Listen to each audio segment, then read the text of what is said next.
बात करते हैं अगली बड़ी खबर की, जो कि उत्तराखंड से ही मिल रही है। प्रदेश में पुलों का सेफ्टी ऑडिट किया गया। सुरक्षित मिले प्रदेश के 36 पुल। लोक निर्माण विभाग ने शासन को रिपोर्ट सौंप दी है। 2518 पुलों की शासन को रिपोर्ट सौंपी गई है। 36 पुल आवागमन के लिए असुरक्षित बताए जा रहे हैं। पुलों के सेफ्टी ऑडिट का काम अब भी जारी है। 3262 में से 2518 पुलों का सेफ्टी ऑडिट पूरा हो चुका है। तो इस वक्त की बड़ी खबर आपको बता रहे हैं, देहरादून से प्रदेश में पुलों का सेफ्टी ऑडिट हुआ है। सुरक्षित प्रदेश के 36 पुल पाए गए हैं। चलिए ज्यादा जानकारी के लिए एक बार फिर रुक करते हैं हमारे संवाददाता सोनू की ओर। सोनू, प्रदेश में पुलों का सेफ्टी ऑडिट हो चुका है और 36 पुल असुरक्षित पाए गए हैं, और क्या कुछ जानकारी मिल पा रही है? देखिए अमृता, उत्तराखंड में अक्सर आप ये देखते हैं कि कई बार जब पुलों का निर्माण होता है तो कुछ समय बाद ही जो पुलों पे जो मोटर मार्ग दुर्घटनाएं हैं, सड़क दुर्घटनाएं, वो देखने को मिलती हैं। और ऐसे कई वाकयात हम लोग कवर कर चुके हैं और अपने दर्शकों तक पहुंचा चुके हैं। इस तरीके की चीजें अक्सर आती रहती हैं। तो इस पूरे के पूरे मामले को सरकार ने गंभीरता से लिया है और इस पूरे मामले को गंभीरता से लेने के चलते मुख्यमंत्री के दिशा निर्देश पर पुलों का जो ऑडिट है वो सेफ्टी ऑडिट कराया गया।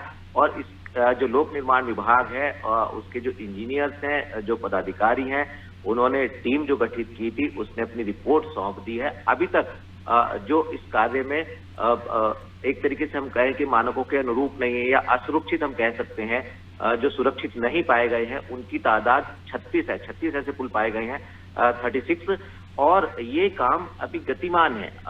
कुछ पुलों का जो सेफ्टी ऑडिट है वो इस माह के अंत तक कर लिया जाएगा और जो कुछ अन्य पुल हैं उन पुलों का ऑडिट दिसंबर माह में कर लिया जाएगा। तो ये कोशिश की जा रही है कि जहां जहां पर असुरक्षित पुल हैं उनका ऑडिट कर लिया जाए, सेफ्टी ऑडिट। और उसके बाद क्योंकि रिपोर्ट अभी सौंप दी गई है और इस कार्य भी लगातार चल रहा है। सुनो, ये भी आपसे समझना चाहेंगे, गुजरात पुल हादसे के बाद ही ऑडिट किया जा रहा है। ऐसा क्यों होता है कि किसी हादसे के बाद ही सरकार और प्रशासन जागते हैं? देखिए, यही एक विडंबना हम इसको कह सकते हैं कि जब कोई घटना घट जाती है उसके बाद ही सरकारी तंत्र जागरूक होता है, हरकत में आता है। अक्सर इस तरह के वाकयात हम देख सकते हैं। गुजरात में जो पुल हादसा हुआ है, जो घटना घटी, कितने लोगों की जान गई, सबको मालूम है।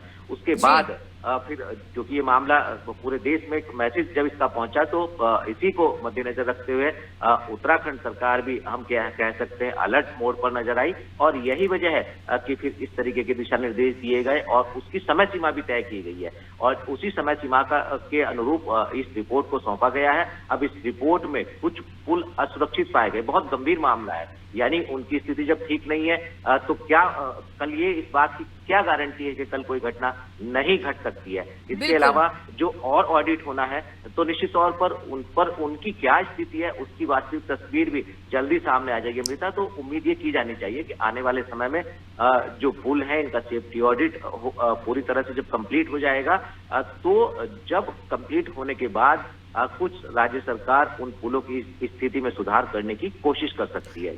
जिस तरह से सोनू आप जानकारी दे रहे हैं कि एक बड़ी विडंबना है, जिस तरह से प्रशासन अब जागा एक हादसे सुनने के बाद, जो गुजरात में जो पुल हादसा हुआ था उसके बाद कई लोगों की मौत हुई थी।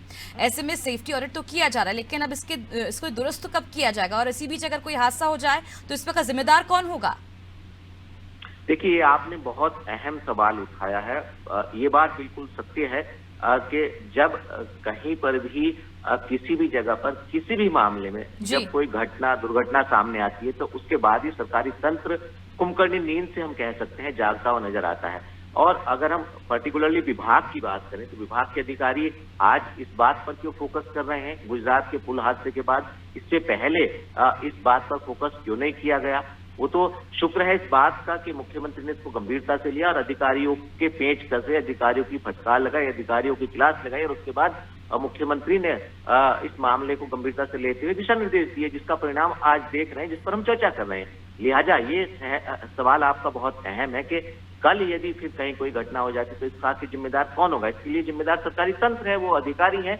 जिन अधिकारियों की मॉनिटरिंग में ये पुलों का निर्माण किया जा रहा है वो अधिकारी हैं, जो अधिकारी अपने कर्तव्य के प्रति सत्यनिष्ठा से काम नहीं करते, अपनी जिम्मेदारियों का ठीक से निर्वहन नहीं करते हैं, वो तमाम अधिकारी इस तरीके की घटनाओं के जिम्मेदार होते हैं। और उसके बाद ऐसा नहीं है कि जो शासन के सीनियर अधिकारी या मंत्री या मुख्यमंत्री स्तर के जो पदाधिकारी हैं वो इसमें एक्शन ले, कई बार एक्शन भी लिया जाता है, सस्पेंड तक अधिकारी को कर दिया जाता है। लेकिन हम ये उम्मीद कर रहे हैं कि आने वाले समय में जो पुल सेफ्टी ऑडिट के मानकों के अनुरूप नहीं है उनमें बदलाव किया जाएगा और वो सेफ्टी के मानकों के अनुरूप होंगे और जो ऑडिट में चीजें आ रही हैं इनमें बदलाव किया जाएगा। जी अमृता। बिल्कुल सोनू, उम्मीद की जा सकती है कि आने वाले वक्त में कहीं ना कहीं बदलाव जरूर देखने मिलेगा, क्योंकि गुजरात हादसे के बाद कहीं ना कहीं प्रशासन की नींद जरूर टूटी और अब ऑडिट भी किया जा रहा। अब देखने वाली बात होगी कि आखिर कब तक इसमें बदलाव किए जाएंगे, कब तक इसे दुरुस्त किया जाएगा। लोगों की जो परेशानियां हैं, कभी कोई बड़ा हादसा ना हो, उस हादसे से कैसे जनता को बचाया जाए, ये भी देखने वाली बात होगी। कब तक दुरुस्तीकरण का काम शुरू होगा ये भी देखना होगा। चलिए बने रहिए आप हमारे साथ। सोनू, आपसे अगली खबर पर और जानकारी हम लेंगे।